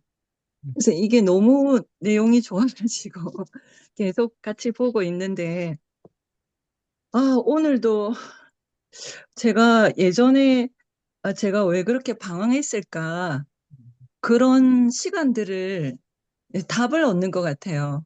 음, 그때 내가 절망하고 있었구나. 그런데 내가 절망한 것을 몰랐구나. 음, 그래서 방황을 하고 내가 제 자신이 그 절망 속에 있었다는 그래서 행동을 그렇게 했다는 걸 몰랐다는 생각이 듭니다. 그러면서 오늘 이렇게 키르케고르의 책과 여러 목사님 말씀을 들으면서 이렇게 너무 잘 이해가 돼서 쏙쏙쏙쏙 사실은 들어와요. 그리고 그래서 내가 그랬구나. 나의 자기 상실, 음, 그리고 이렇게 거짓된 자아와 참된 자아를 찾아가기 위한 과정이었구나. 그리고 제가 그렇게 방황했던 게 군중 속에서 나오기 위한 몸부림을 또 했던 과정이었구나. 음, 하나님을 알지 못하고 하나님이 없었기 때문에 절망한 상태가 맞았구나. 하나님을 예수 그리스도를 영접하지 않고 제 마음이 없었을 때 끊임없이 방황하고 우울하고 불안하고 절망적인 상태에 놓여 있었었구나. 그런 자기에 대한 저의 것이 그때의 상황이 정립이 됐고요. 음, 그리고 하나님의 형상으로 회복되면서 하나님 앞에 서는 것. 그래서 완전하신 그 무한자 앞에 섰을 때 정말 죄가 드러난 것을 저도 경험을 했거든요. 제가 이제 죽음 앞에 섰을 때, 음, 남편이 정말 그 죽음 앞에 섰고 또 죽음 때문에 제가 몸부림치면서 하나님 앞에 저의 죄를 철저하게 회개했을 때, 그때 하나님 앞에 섰을 때 너무너무 두려움을 경험했습니다. 음, 그래서 저는 그 착각이라는 거 있죠. 예수님을 믿고 우리 신앙인들이 이렇게 교육을 하잖아요. 교육을 받잖아요. 계속 설교도 듣고. 그런데 그 내용은 그 구원받았다는 구원의 확신이라는 말로 우리의 신앙이 너무나 이렇게 더 이상 모험하지 않고 안주하는 경향이 있었던 것 같아요. 음, 그러니까 구원받은 백성으로서 그냥 이렇게 저렇게 살아가야 된다. 그런데 실제로 이 키르케고르가 말하는 그 절망의 상태에 이르렀을 때 내가 구원을 받았는가를 더 깊이 생각하지 않기 때문에 행동의 변화가 없고 결국은 또 모험하지 않고 그 절망적인 상태에 여전히 있게 된다는 그게 너무 큰 두려움이요. 가장 큰 절망이라는 거. 그래서 가장 오늘날 지금 덴마크 상태가 기독교 국가였지만 실제적으로 예수님의 말씀을 정말 삶과 모든 영역에서 따르지 않았던 것처럼 오늘날에도 하나님에 대한 오해와 기독교에 대한 오해, 구원에 대한 오해, 결국 키에르케고르가 가장 말하고 싶었던 건 이 구원에 관해서 더 하나님께 가까이 가라는 게 이 사람의 책에 강력하게 말하고 싶었던 주제였던 것 같거든요. 예, 더 하나님 앞에 무한자 앞에 서야 된다는 거. 그래서 절망이라는 거로 자신을 두려움과 떨림으로 그 몰아서 하나님 앞에 계속 서는 모험을 하지 않으면 안 된다는 거, 그거를 경고하기 위해서 썼다는 생각이 정말 많이 들고요. 네. 그래서 여러 뭐 철학자들 얘기도 많이 나오고 정말 저에게는 너무 유익한 시간이었고, 근데 제가 이 처음 최근 이 번역본이 이 박병덕 이분 우리 아들이 좀 좋은 책 사준다고 이 양장본을 보냈는데 책은 읽으면 제가 정말 재미가 없어가지고 제가 그, 읽다가 이해도 안 되고 그래서 제일 뒤에 저는 책 잘 이해 안 되면 뒤쪽에 결론부터 보는데 뒤쪽에 좀 보고 그렇지 이러면서 근데 지금 이렇게 매주마다 이렇게 듣고 깨닫는 게 저에게는 너무 큰 기쁨이고 재미있고 흥미진진합니다. 예. 에, 그래서 발제자나 또 우리 그 이창수 목사님이 이창호 목사님께서 좀 힘이 되실 것 같아요. 저 같은 사람 때문에. 아, 네. 우리 네, 감사합니다. 양은주 목사님은 사실 이게 물망고라고 좀 이렇게 왔다 갔다 하다가 만나서 여기 초대했는데 정말 네, 이 목사님이나 우리 홍 목사님이나 지금 우리 양은주 목사님 같은 분을 보면 또 힘이 나지 않을까. 예. 그, 네. 감사합니다. 네. 네. 너무 정말 너무 모든 단어, 아름다운 단어 음, 너무 좋, 저에게는 너무 크게 확장, 세계관의 확장, 자아의 확장, 그렇게 되는 것 같습니다. 감사드립니다. 제가 혹시 그 홍 목사님 오늘 출발할 때 각주 1번에서 그, 이, 이 저기 INTP, INFJ 이거 뭐죠? 이게 검사하는 게 이름이 뭐죠? 그 MBTI요. MBTI, MBTI. 예. 이 기질 검사 MBTI를 이 각주에 인용을 하시게 된 어떤 이유가 무엇인가요? 그냥 너무 딱딱하니까 아, 재밌으시라고요. 예. 제가 제가 디스크 기질론을 자격증을 주는 강사 훈련을 아주 오래 했거든요. 네, 그런데 기질론이 스펙트럼이 굉장히 넓잖아요. 그렇죠. 그리고 이 기질론은 사람의 마음의 이치를 스펙트럼화한 건데 사실은 제가 아까 레마와 계시와 레마 이 문제가 마음의 이치의 스펙트럼에 따라서 하나님을 이해하고 표현하는 언어의 차이라가 아닐까 하는 나름대로의 고민을 오랫동안 해왔습니다. 성경에 보면 그 성경에 등장하는 인물들의 기질들, 캐릭터를 인물 프로파일을 연구해 보면 동일한 상황에 동일한 언어를 다른 신학과 신앙의 용어들로 전개하는 것을 많이 보았거든요.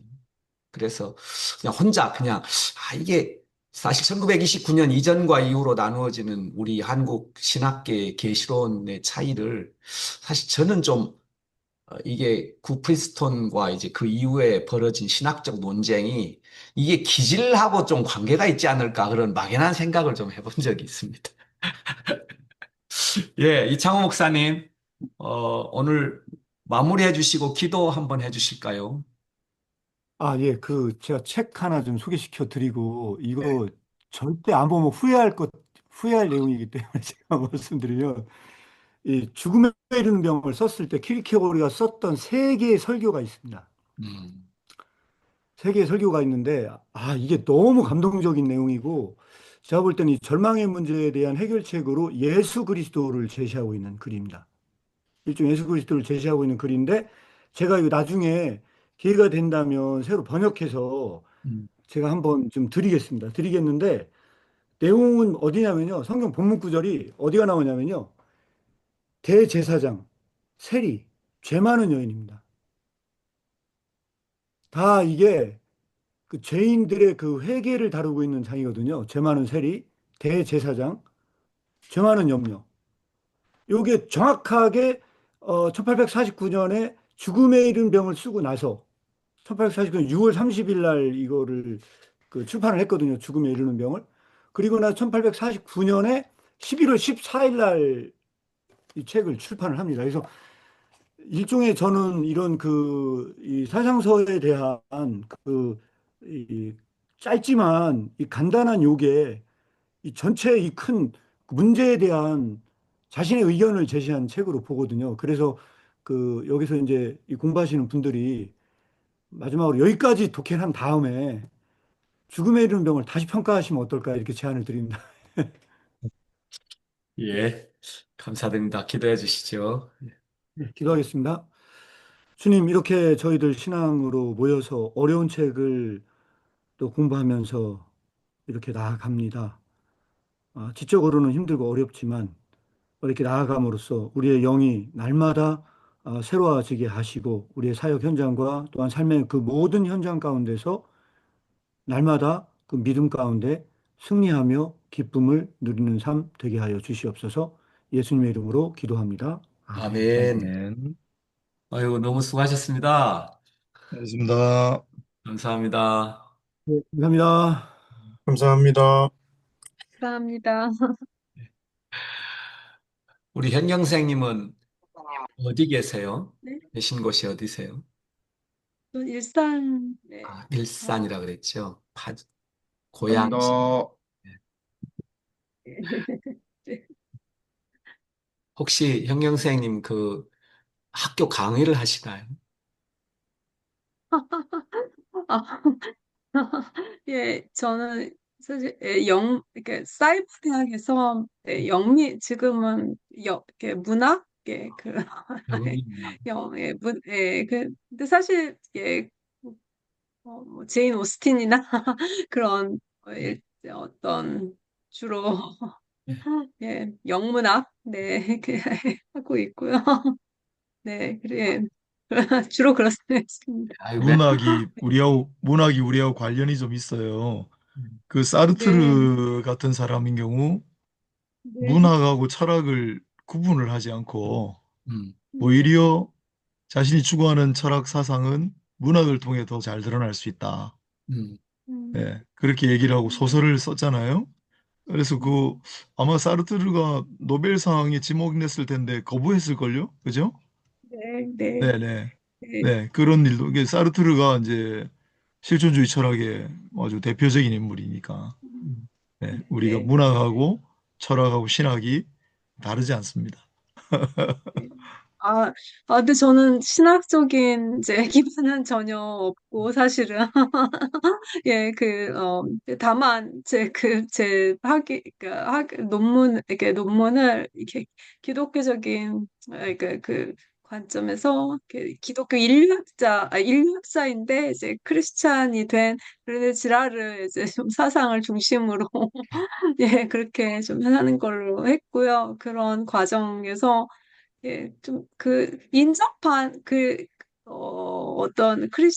기독교에 근접하고자 하는 이제 그런 철학자들, 레비나스 아니면은 그런 리케르라든지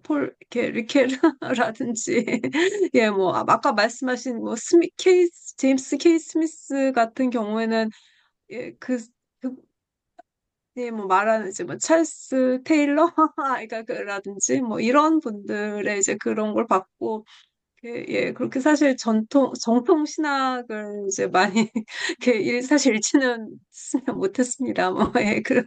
그런 거를 이제 굳이 구분하자면 신앙 서적은 저의 현실적인 필요에 의해서 읽고 신앙 서적을 특히 성서 신학 이제 그런 거는 전혀 읽지 못했고요. 백그라운드 없고 예 그러나 아까 근데 너무 죄송한 말씀이지만 예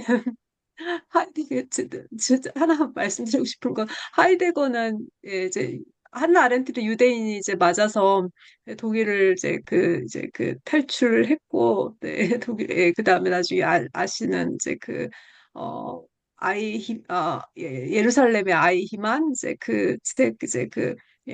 그 책을 썼지만 그때 하이데거가 하이부르크 대학 학장 총장으로 취임을 이제 하면서 이제 그 나치 정권이죠. 예, 거기에서 이제 그렇게 되면서 이제 둘은 이제 갈라지게 됐고, 그리고 예, 야스퍼스는 그 아내가 유대인이었기 때문에 이제 예, 그렇기 때문에 이제 마지막까지 이제 그 수용소로 이제 예, 보내질 거라는 이제 그런 계속 그런 통지를 받았는데 그러나 마지막 순간에 이제 종전 이렇게 예, 그 독일이 패하고 이제 종전이 되면서 이제 그 다음에 이제 예, 많이 네, 풀려나게 되는 이제 그런 걸로 저는 이제 그런 거 알고 있습니다. 네. 네. 네, 그래서 네, 네.